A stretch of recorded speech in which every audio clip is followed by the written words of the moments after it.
Este es un proceso distinto al que se ha dado en Bolivia, donde Evo Morales y su tendencia al socialismo siglo XXI regresan al poder, donde en Argentina también regresaron al poder y donde Venezuela se consolida. Aquí, de una u otra forma, hemos virado la página y hemos logrado un cambio, o se ha logrado un cambio. ¿Qué opinión te amerita eso? Mire, para entender lo que pasa en el Ecuador, en Bolivia, en Venezuela, en la Argentina, hay que entender lo que pasa en la región. El siglo XXI está marcado por la irrupción de un grupo que empieza a llamarse Movimiento Bolivariano, se llama luego Socialismo del siglo XXI y hoy día se llama castrochavismo, que está liderado por Cuba, que renace de sus cenizas el año 1999, cuando apenas Hugo Chávez llega a la presidencia de Venezuela, corre a salvar a la única dictadura que había en ese momento en las Américas, que era la dictadura cubana, y la salva y ponen en marcha la recreación de las viejas prácticas castristas que con el dinero venezolano y con Venezuela entera que le entrega Chávez, construyen esto que se llama el castrochavismo y que marca un siglo XXI, 20 años, 21 años, en el que se expanden las dictaduras, se atenta contra la democracia, se establece un sistema institucionalizado de destrucción de la libertad en las Américas y hoy día en vez de que tengamos una dictadura tenemos cuatro.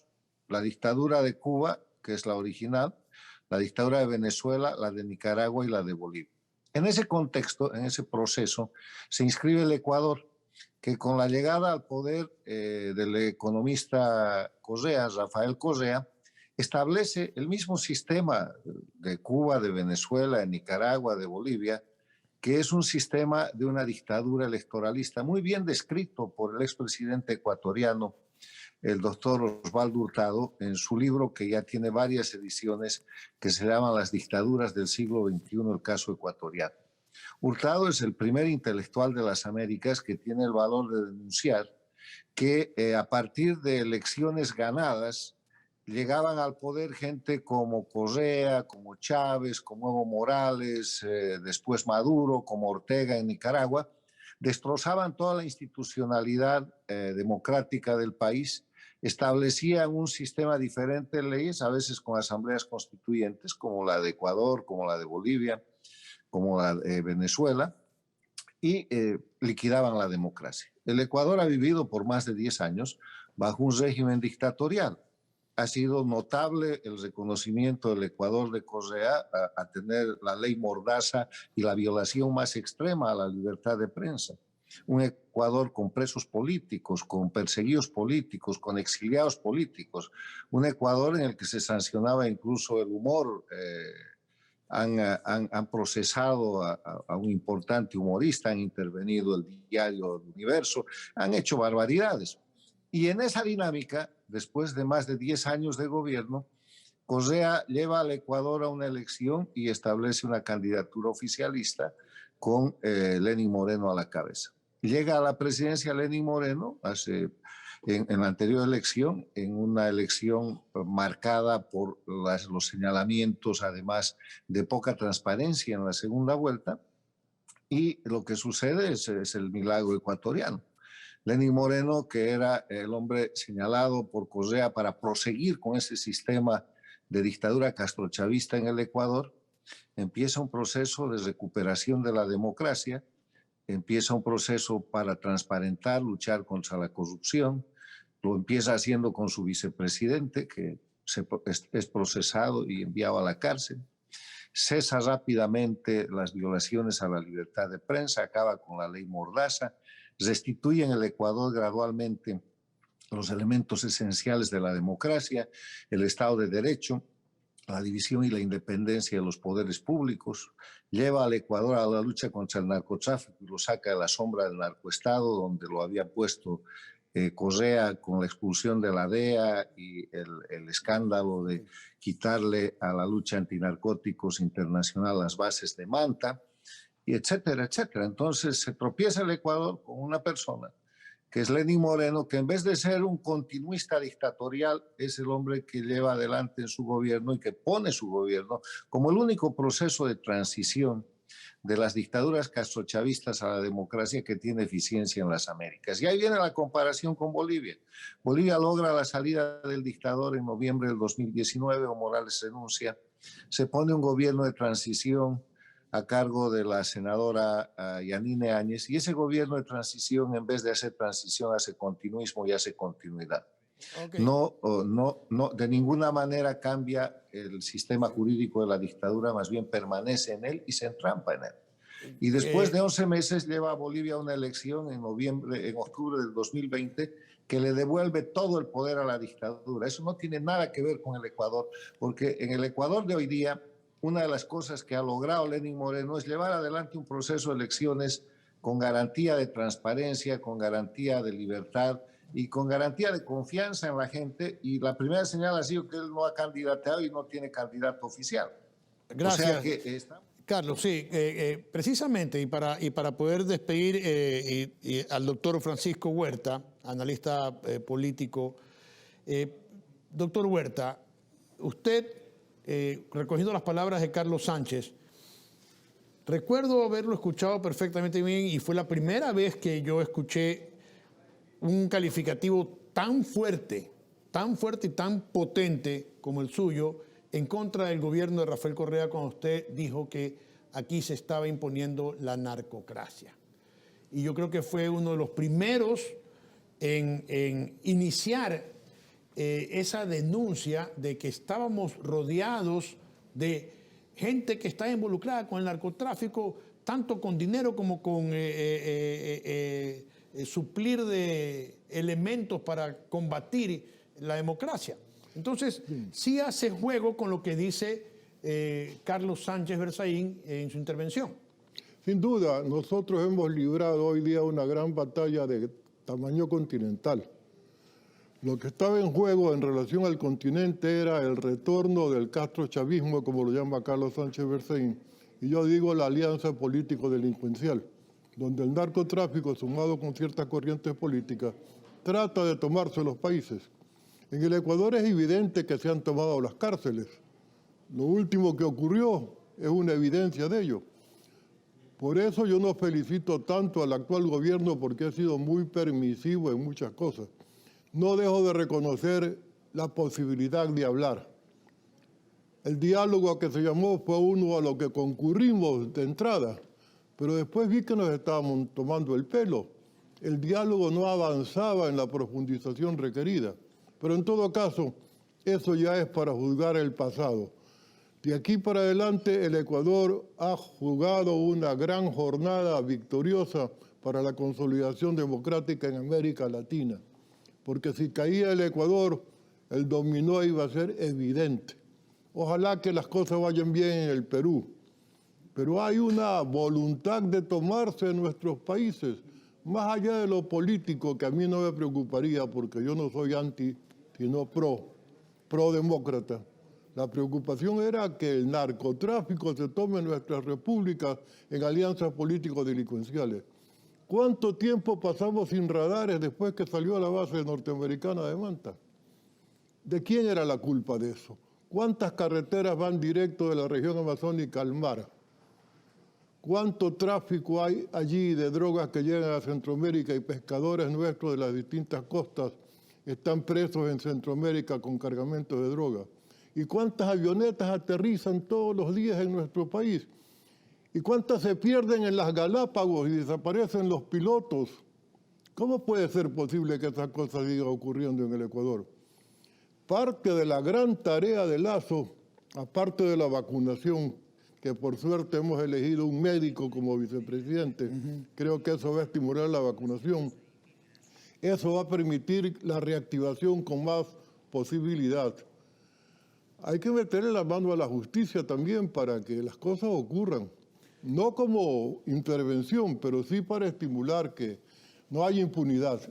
Gracias a Pancho Huerta, gracias a Francisco Huerta y ahora sí lo despedimos a Pancho. Con Carlos Berzaín, la última pregunta. Carlos, ¿qué debe hacer el próximo presidente para no poder regresar al castrochavismo en nuestro país? Tiene que hacer un buen gobierno, porque lo que los pueblos quieren es buen gobierno. Y buen gobierno en la situación del Ecuador. Bueno, pero Carlos, Lenín Moreno no hizo un buen gobierno, sin embargo, logró derrotar a Correa. Mire, Lenín Moreno ha hecho un buen gobierno, porque Lenín Moreno primero ha hecho la transición de la dictadura a la democracia. Compare usted el estado de libertad de los ecuatorianos de hoy día con hace 4 o 5 años. Compare usted la libertad de prensa, usted es periodista, en el marco de la ley Mordaza que estaba impuesta por Correa y en plena vigencia, donde habían cientos de casos donde cualquier periodista era llevado a los tribunales con el estado actual. Compare usted las sabatinas de Correa, que el pueblo ecuatoriano se las tenía que chupar todas las semanas, etcétera, etcétera. O sea, el Lenín Moreno ha hecho un buen gobierno en el tema institucional, le ha devuelto al pueblo ecuatoriano la libertad y la democracia, y eso es algo extraordinario. Ya hubiera querido Argentina un Lenín Moreno para que después de Macri, en vez de que vuelva a Kirchner, ese gobierno vaya a una otra persona con renovación en el avance democrático. Ya hubiéramos querido los bolivianos un gobernante como Lenín Moreno para que el proceso de transición del 2019 al 2020 sea de transición y no de continuismo dictatorial y termine como ha terminado, con la dictadura en pleno y con la que tenía que haber sido presidente de transición presa, víctima de los pactos que ha hecho con la propia dictadura. O sea, Lenín Moreno ha mantenido la economía, Lenín Moreno ha parado un golpe de Estado en octubre del 2019. Lenín Moreno ha sacado al Ecuador de la lista de los países narcoestados. O sea, un narcoestado es el país donde los funcionarios de gobierno están comprometidos con el tráfico y la producción de droga, y eso era el Ecuador de Correa, y eso es la Bolivia de Evo Morales y Arce Catacora, y esa es la Venezuela de Maduro, y esa es la Cuba de los Castro Díaz Canel, y esa es la Nicaragua de Ortega. O sea, no es más un narcoestado. Entonces, hay cosas importantes. Ahora, en el día a día, pandemia de por medio, se le pueden hacer muchísimas críticas al gobierno de Lenín Moreno, pero viendo hacia el futuro, usted me dice qué tiene que hacer Lazo. Un buen gobierno, y un buen gobierno hoy día quiere decir, en mi criterio, un gobierno de unidad nacional. Le falta al Ecuador consolidar los pilares de esa democracia que le está dejando Lenín Moreno. Carlos, no se me vaya, Carlos, no se me vaya, por favor, no se me vaya. Tengo a Roberto Izurieta en los estudios de Quito. Roberto, analista político, analista de CNN, está aquí en Ecuador por las elecciones. Querido Roberto, gusto verte a los años, pero así es. siempre podemos conversar. Muy buenas noches. ¿Qué impresiones deja esta elección fuera de Ecuador? No aquí, fuera. Ya estamos viendo la impresión que deja en un segmento de la político de Bolivia, pero ¿qué impresión deja esta elección al resto de Latinoamérica? Diciéndole, hey, aquí no pudo venir nuevamente, no pudo regresar el castrochavismo, como le llama Carlos Sánchez. Muy buenas noches, Rafael, un gusto verte, un gusto estar de nuevo en tu canal, en el canal de todos ustedes en esta noche electoral. Efectivamente, yo pienso que una elección da muchos mensajes claros. Uno de los mensajes más claros en esta elección y en esta noche de parte del pueblo ecuatoriano, yo pienso que es que con lo que respecta a Venezuela no podemos ser tímidos o perdón hablar con tanta claridad, tener la hipocresía de no denunciar un régimen como el de Venezuela con el carácter que es una dictadura. Entonces yo pienso que otro de los grandes mensajes que está dando esta elección es que en lo que respecta a Venezuela, que nos afecta a toda la región, los ecuatorianos muy solidariamente han recibido en momentos de crisis económica y de pandemia con una enorme solidaridad y enhorabuena a todos nuestros hermanos de Venezuela. pero eso no implica que nosotros como naciones y como países nos tenemos que expresar, porque el futuro de Venezuela tiene que estar en manos de los venezolanos. Se tiene que producir un cambio y tiene que haber democracia de esa dictadura que ya tiene un billete de 1 millón de bolívares y un salario mínimo de menos de $3. Esto ha sido esencial en esta campaña y yo creo que va a ser un mensaje muy claro para aquellos políticos llamados como quieran llamarse de izquierda, ya que no tengan una posición clara en lo que respecta a tomar una posición solidaria con respecto a Venezuela, y es exigir un cambio que se debe dar dentro del pueblo de Venezuela por el bien de Venezuela y la región. Roberto, brevemente, Carlos Sánchez dice que Lasso lo que tiene que hacer es un buen gobierno. Claro, tiene que hacer un buen gobierno. Si es un mal gobierno, corremos el riesgo de regresar. Pero para hacer un buen gobierno y tener al pueblo satisfecho, darles satisfacción a sus necesidades, ¿qué es lo primero que debe hacer Lasso sentado en Carondelet? Yo pienso que lo primero que sucede esta noche es que el pueblo ecuatoriano se expresa, coincide con una propuesta de encuentro, con una propuesta de no caer en una demagogia político-electoral que diga yo te doy una moneda electrónica. Lo que hay aquí, lo que todo indica, es una clara decisión del pueblo ecuatoriano de darse una gran oportunidad que la acoge, que la recoge, que la representa Guillermo Lasso, de construir una sociedad y un gobierno con mucho más capacidad de gestión.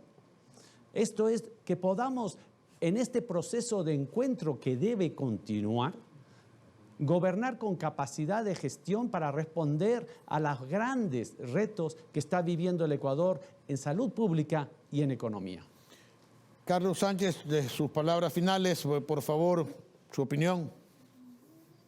Bueno, este es un momento de optimismo para el Ecuador y para las Américas, porque lo que el Ecuador ha hecho en este proceso de recuperación ejemplar de su democracia y en este proceso también ejemplar de elecciones justas, libres y limpias, tiene que ser un ejemplo para las Américas.